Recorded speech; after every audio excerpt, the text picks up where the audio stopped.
আসসালামু আলাইকুম, স্যার। আপনার সবাই ভালো আছেন? আজকে আপনাদের মাঝে আমি নিয়ে আসলাম একটা গাছের বান। এটাকে বলা হয় গাছের বান। এই বান দ্বারা দুইটা কাজ করা সম্ভব। এক, আপনি যদি শুধু চান যে আপনার গাছকে মারবেন, তাও মারতে পারেন। আপনি যদি চান যে ওই গাছের দ্বারা শত্রুকে পর্যন্ত মারবেন, তাও সম্ভব। নিয়মটা একটু বড় হবে, খোলাসা করে দিতে ধৈর্য সহকারে শুনেন, আপনারা মারতে পারবেন। গাছ মারবেন, এগুলো কোন গাছকে মারা সম্ভব? যদি আপনার শত্রু আপনার উপরে হিংসা করে আপনার জমিনের উপরে বা তারই জমিনের মধ্যে গাছ গাড়ছে, গাছগুলা বড় হয়ে এখন আপনার আবাদ পানি করতে অসুবিধা হয়ে যেতেছে। গাছের পাতা পরে আপনার খেতে, গাছের কারণে খেতে আবাদ পানি হয় না, জমিতে। তৎক্ষণাৎ তাকে কাটার কথা বলবেন। যদি সে না বলে, না কাটে, তাহলে আপনি সেই গাছের উপরে বান মেরে গাছকে একদম শুকনা বানিয়ে ফেলে দিতে পারবেন। গাছের উপর মনে করেন যে একটা শুকে শুকে শুকে শুকে গাছটা মারা যাবে। আর যদি চান যে আমি শত্রুকে মারব, তাহলে এটা যে কোনো গাছের উপরে আপনারা এই বানটা মারতে পারবেন। গাছের উপরে ছবি অঙ্কন করে তখন এই বানটা আপনাকে মারতে হবে। এখানে গাছও মরবে, শত্রুও মারা যাবে। গাছ শুকায় শুকায় শুকায় শুকায় যাবে, শত্রুও শুকায় শুকায় শুকায় রোগাক্রান্ত হয়ে মারা যাবে। বানটা কিন্তু খুবই ডেঞ্জারাস একটা বান। হিন্দু এবং মুসলিম উভয়ের বান এটা। তো এই বানটা কেউ খারাপ কাজে ব্যবহার করবেন না, ন্যায়ের পথে ব্যবহার করবেন। অবশ্যই অনুমতি আছে। আর যদি অন্যায়ভাবে করেন, কোনো অনুমতি নাই। আর বিশেষ করে বান চালাইতে গেলে গুরু গাছ থেকে দীক্ষা নিয়ে তারপরে এগুলো বিষয়ে চালাইতে যাইতে হয়। না হলে কিন্তু হিতে বিপরীত হয়ে যায়। আপনার ক্ষতি না করতে পারলেও আপনি তো বন করেই বান মারবেন, কিন্তু আপনার ক্ষতি না করতে পারলে আপনার পরিবারের ক্ষতি হবে নিশ্চিত। একটা কথা মনে রাখবেন, যে অন্যের জন্য কূপ করে সেই কূপের ভিতরে একদিন নিজেকেই পড়তে হয়। এটা ভাই সত্য কথা। যে সাপ নিয়ে খেলা করে, সাপের হাতেই তার মৃত্যু। যে জিন নিয়ে খেলা করবে, জিনের হাতেই তার মৃত্যু। এটা জলযন্ত্র প্রমাণ আমার কাছে আছে। ক্ষমতা থাকলে ক্ষমতার অপব্যবহার করতে নাই। যার হাতে ক্ষমতা আছে সে চুপচাপ থাকে, অত বড় বড় পটর পটর গল্প মারায় না। আর যার হাতে ক্ষমতা নাই, হ্যাঁ, একেবারে বাজায় শেষ করে দেব। কথায় বলে না যে খোলা কলসি বাজে বেশি, ভরা কলসি বাজে না। বিষয়টা হচ্ছে ওইরকমই। যার ভিতরে জিনিস আছে হে বাজে না, হে চুপচাপ। আর যার ভিতরে জিনিস নাই, হ্যাঁ, একদম বাজা শুরু করে দিছে। তো নিয়ম কারণটা বলতেছি। মন্ত্রটা প্রথমে শোনাই একবার, পরবর্তীতে আবার শোনাইতেছে নিয়মটা বলার পরে। আল্লাহু আল্লাহু মোহাম্মদ রসুল হু হুঙ্কার হু আলী কুন কর পার্বতী শিবের সারে রামের আমার লক্ষণের হাতে দিলে এই বান অগ্নিবান মুই ও তো মারুন বান ফল্লার গাছের উপর ইয়া জুল জালালি ইয়া কাহারু মারলাম রামের অগ্নিবান ফল্লার গাছের গোড়ায় পাতায় ফাটিয়া হইল কান কান দোহাই শিব পার্বতীর দোহাই রামের দোহাই আলীর।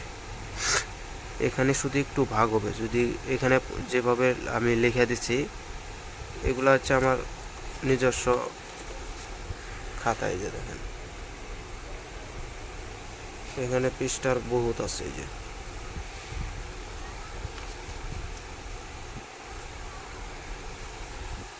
সবগুলাই এগুলা মানে ডিয়ারিং কাজগুলো এখানে আছে।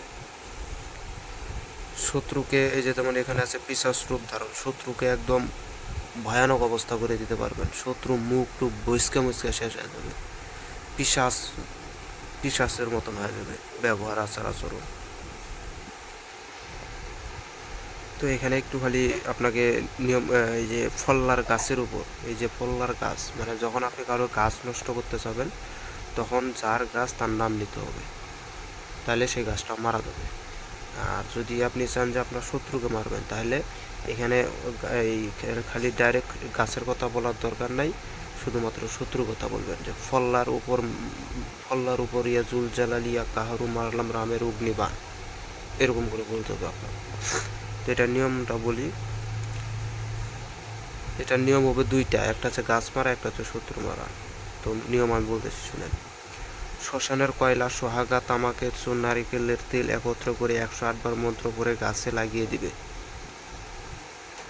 এটা হচ্ছে গাছ মারার ক্ষেত্রে। এখন যদি আপনি কাউকে যদি শত্রুকে যদি মারতে চান বা মানুষকে মারতে চান, তাহলে এখানে যে গাছের উপরে বানটা ছাড়বেন সেটা কলা গাছ হোক, তাল গাছ হোক, নারিকেল গাছ হোক, শিমুল গাছ হোক, যে গাছের উপরে মারবেন। কিন্তু এখানে অনেক ভাগযোগ আছে ভাই। বান মারতে গেলে বানেরও গাছ কিছু আছে, যে গাছগুলোর উপরে যাই বান মারতে হয়, নাইলে কিন্তু কাজ করে না। বানের ভিতরে বিষয় আছে। এই যে গাছ, যে গাছের উপরে বান মারতে যাবেন, মনে করছেন যে আপনি গেলেন, নিয়মটা পালন করলেন, ফুক মেরে দিয়ে আসলেন, গাছ মেরে যাবে না, এভাবে জীবনও মরে না।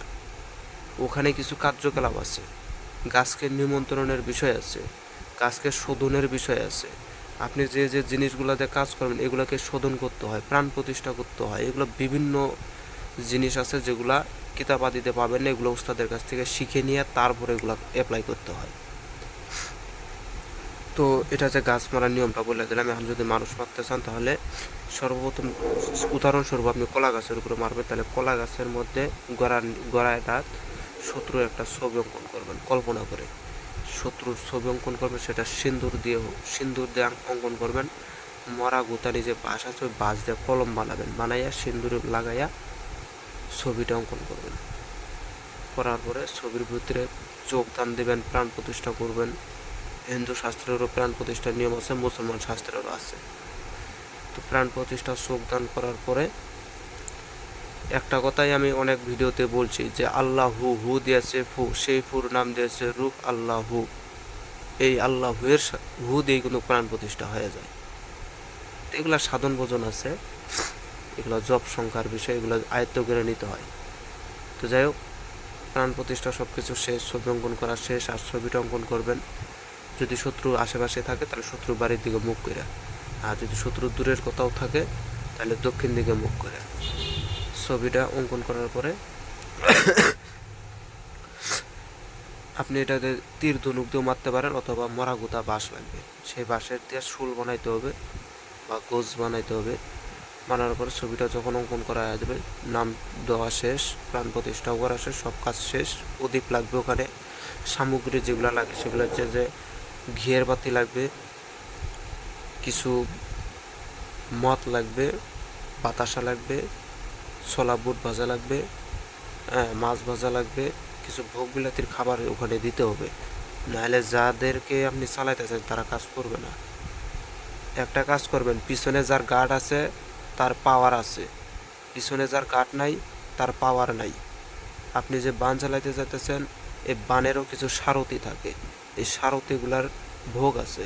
সারথিগুলাকে যদি মন ভরে খাওয়াইতে পারেন, সে যে কোনো কাজ করবে। তো যাই হোক,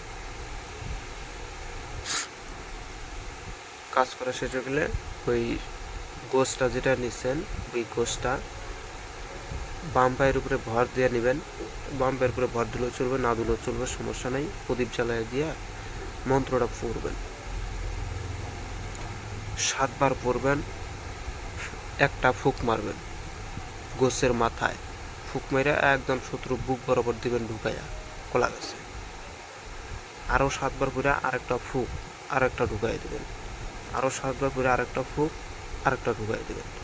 3টা যখন ঢুকাই দেবেন, 3টা ঢুকানোর পরে অবশ্যই রাগের ক্রোধের বশীভূত হইতে হবে, এবং ক্রোধটাই হচ্ছে শয়তানের অংশ। তাই ক্রোধ না হইলে বাইরে শয়তান কখনো কাজ করে না। তাই ক্রোধ থাকতে হবে, শত্রুকে মারণ ক্রিয়ায় ক্রোধটা মারাত্মক জিনিস, এটা রাখতেই হবে।